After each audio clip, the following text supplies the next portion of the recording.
حضرات، علم و دانش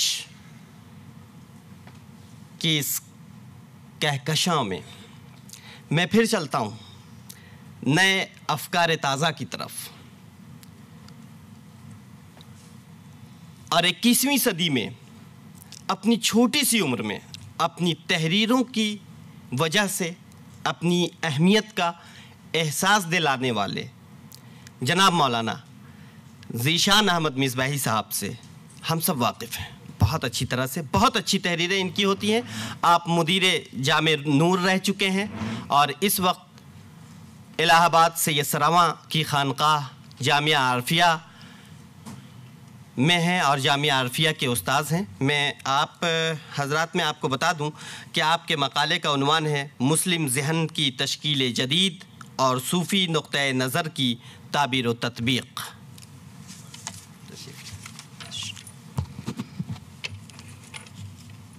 شکریہ نورین صاحب. ورلڈ صوفی فورم کے اس 2 روزہ اجلاس میں تمام رونق افروز علماء، دانشوران، حاضرین و سامعین، السلام علیکم ورحمۃ اللہ وبرکاتہ. ان 2 دنوں میں جتنے مقالات پڑھے گئے ہیں ان تمام مقالات پر ایک جہت سے میرے مقالے کی اہمیت ہے اور وہ ہے کمیت. چونکہ مرتب میں نے کیا ہے مقالوں کو، تو اتفاق یہ ہے کہ تعداد صفحات کے لحاظ سے سب سے زیادہ ضخیم مقالہ میرا ہے. کیفیت کے لحاظ سے کیسا ہے یہ آپ فیصلہ فرمائیں گے. میں سمجھتا ہوں کہ کیفیت کے لحاظ سے سب سے کم درجے کا مقالہ جو ہے میرا ہوگا. اور اس میں نورین صاحب نے گھنٹی بجا دی کہ 10 منٹ پڑھنا ہے. میں صرف تمہید اور اختتامیہ پڑھوں گا، باقی آپ کو پورا مقالہ مجموعہ مقالے میں پڑھنا ہے. عنوان ہے مسلم ذہن کی تشکیل جدید اور صوفی نقطۂ نظر کی تعبیر و تطبیق. 20ویں صدی کا آفتاب جب طلوع ہو رہا تھا اس وقت پوری دنیا سے سامراج اپنے پاؤں سمیٹنے کی تیاریاں کر رہا تھا. جمہوریت کی صبح نمودار ہوا چاہتی تھی.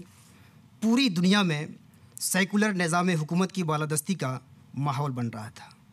طویل جنگ و جدل اور قتل و غارت کے بعد اس وقت جو ورلڈ آرڈر تشکیل پایا اس کی زمام مغربی اور یورپی ہاتھوں میں تھی، جس کا وجود عیسائی تھا اور دماغ یہودی.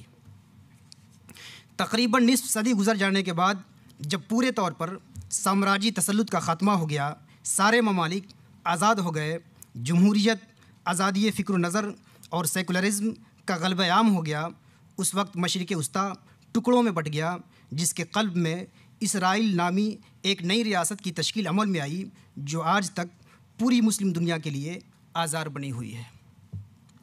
مشرق وسطیٰ کے چھوٹے چھوٹے خطے جن مختلف حکمرانوں کے ہاتھ آئے وہ مغربی ہاتھوں کی کٹ پتلیاں تھے.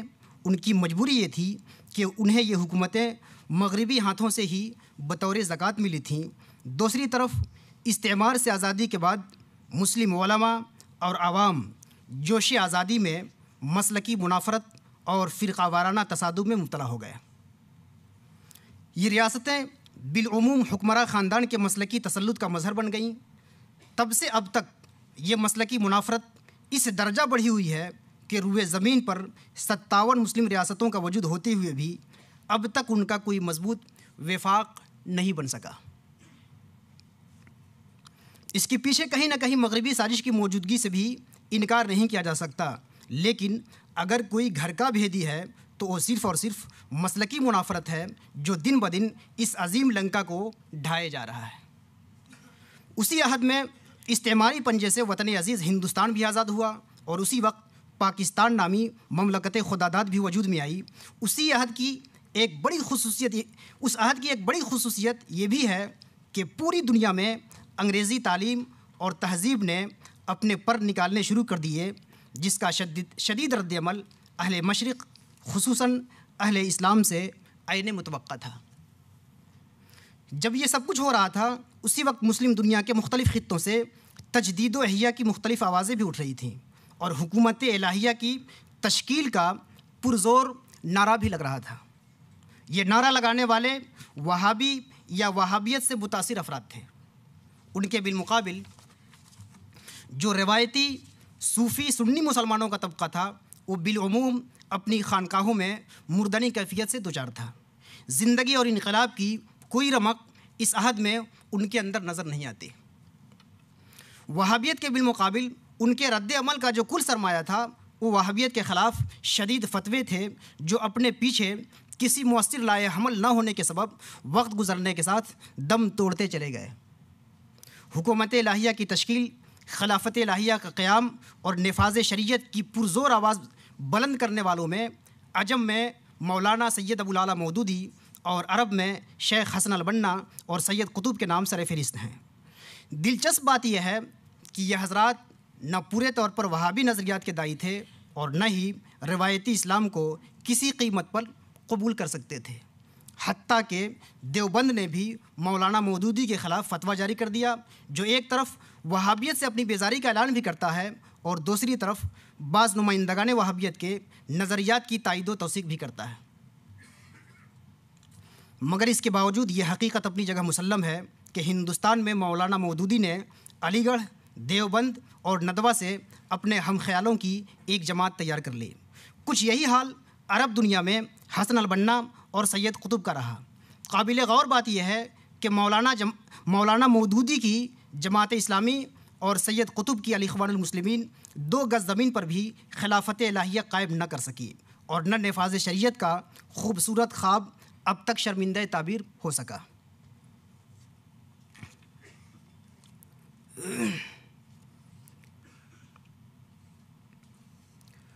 رفتہ رفتہ دونوں نے ہی جمہوریت کو بھی گلے لگا لیا، جس کے بارے میں دونوں اس بات کے مدعی تھے کہ یہ خلافت الہیہ سے بغاوت اور شرک فی الحاکمیت کے مترادف ہے۔ اپنے ہدف میں مکمل طور سے ناکام ہونے کے بعد دونوں جماعتوں سے متاثر نوجوانوں میں رفتہ رفتہ جذباتیت، شدت پسندی، قتل و غارت گری اور دہشت گردی جیسے جراثیم پیدا ہو گئے۔ اس منفی کردار میں بانیان جماعت کا براہ راست کوئی رول ہو یا نہ ہو، بہرکیف یہ واقعہ ہے کہ ڈاؤن لائن میں آ کر انہی جماعتوں سے متاثر نوجوان غلط راستوں پر آ لگے، جنہیں بعض عرب ملکوں سے بھی نظری اور مالی کمک فراہم ہوتی رہی۔ فکری انتہا پسندی نے مسلم نوجوانوں کو رفتہ رفتہ عملی تشدد کی راہ پر ڈال دیا۔ تکفیر عام سے قتل عام تک کا دردناک سفر مختلف ناموں سے آگے بڑھتا رہا، جس کی آخری اور انتہائی گھناؤنی شکل داعش کی صورت میں ہمارے سامنے ہے۔ دوسری جانب خانقاہوں میں جو مردنی کیفیت چھائی رہی، اس میں کسی طرح کی کوئی تبدیلی نظر نہیں آئی، بلکہ مزید اس پر جہالت، بیجا رسم پرستی، قبروں کی تجارت اور شریعت سے عملاً فرار کی صورتیں روز افزوں ترقی کرتی رہیں۔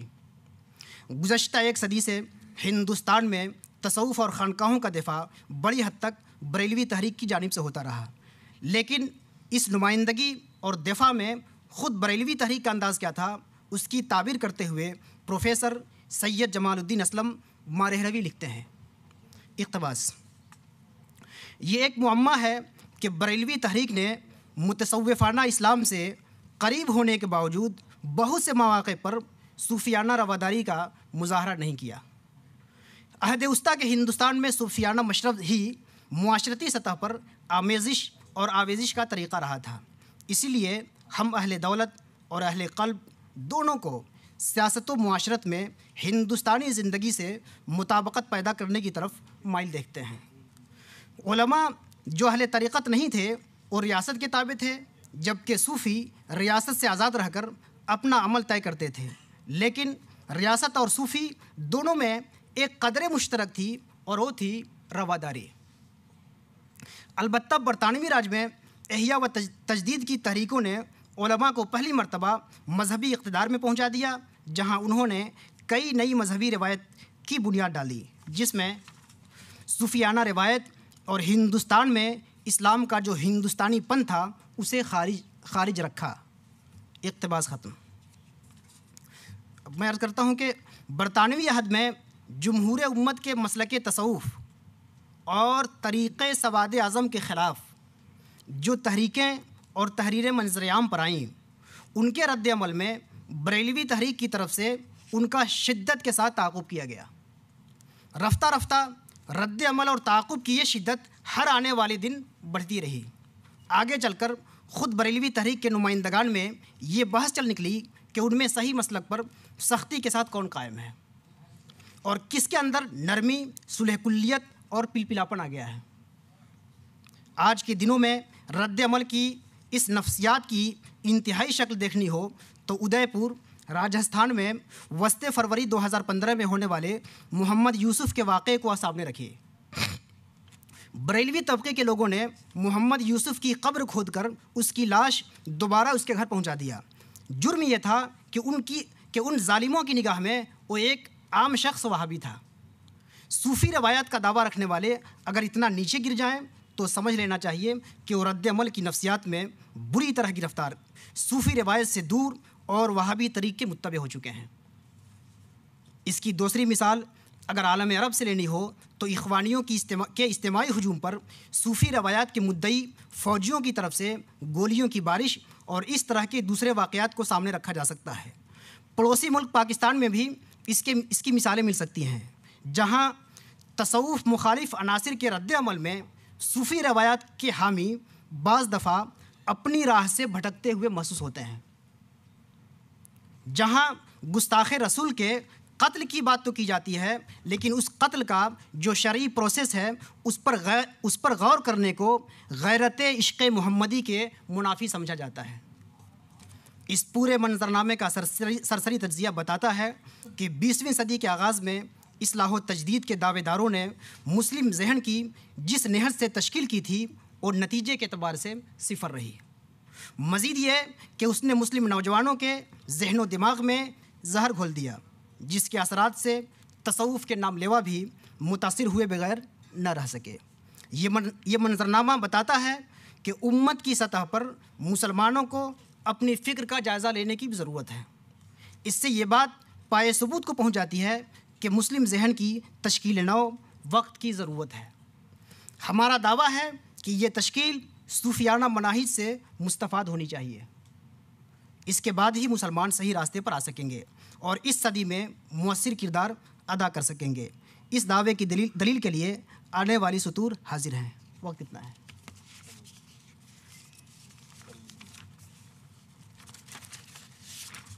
آخری اقتباس، پورا مقالہ آپ لوگ جو ہے مجموعی مقالات میں پڑھیں۔ آخری اقتباس المختصر یہ کہا جا سکتا ہے کہ دین کی سیاسی تعبیرات پر صدی ڈیڑھ صدی سے جو فکر تیار ہوئی وہ اب اپنی موت مر رہی ہے۔ اقبال کے لفظوں میں انسانیت کو آج 3 چیزوں کی ضرورت ہے: کائنات کی روحانی تعبیر، فرد کا روحانی استخلاص اور ایسے عالمگیر نوعیت کے بنیادی اصول جو روحانی بنیادوں پر انسانی سماج کی نشو و نما میں رہنما ہوں۔ مسلم ذہن کی اس تشکیل میں امور بالا کی پاسداری کے ساتھ مسلکی تشدد سے نجات، تکفیری رجحانات کی حوصلہ شکنی، جمہوری حکومتوں سے تصادم کے بجائے تعاون کی پالیسی، مسلکی فکر کے ساتھ ساتھ امتی سطح پر اہل قبلہ کی فلاح و بہبود کی منصوبہ بندی، فقہی توسع کی بحالی، فروعی اختلافات میں رواداری، صوفی مشرب محبت کا فروغ، کلامی اور فقہی مباحث میں اعتدال کے لیے امام غزالی اور امام شعرانی کے افکار و خیالات کی اشاعت، حدیث افتراق امت کے تعلق سے مسلک جمہور کی ترویج، امت مسلمہ کا احترام، انسانیت کے حوالے سے اسلامی تعلیمات اور صوفیانہ روایات کا احیاء، بحث و مناظرہ کی جگہ موعظت حسنہ اور حکمت و دعوت، اور سب سے بڑھ کر جناب محمد رسول اللہ صلی اللہ علیہ وسلم کی خلق عظیم سے فتح و تسخیر کے فارمولے اپنانے ہوں گے۔ واضح رہے کہ یہ عظیم مقصد اس وقت تک حاصل نہیں ہو سکتا جب تک دین کے سیاسی تعبیرات کی شدت پسندی کو مسترد کرنے کے ساتھ اس کے رد عمل میں اہل تصوف کے یہاں جو منفی ذہن تیار ہوا ہے اس کو بھی یکسر مسترد نہ کر دیا جائے۔ نئے حالات میں معاصر صوفیہ کا ذہن بھی ناکام ہے۔ مؤثر صرف ایک ذہن ہے اور وہ ہے صوفی ذہن، جس کی اصل خلق محمدی اور روح انسانی ہے۔ السلام علیکم۔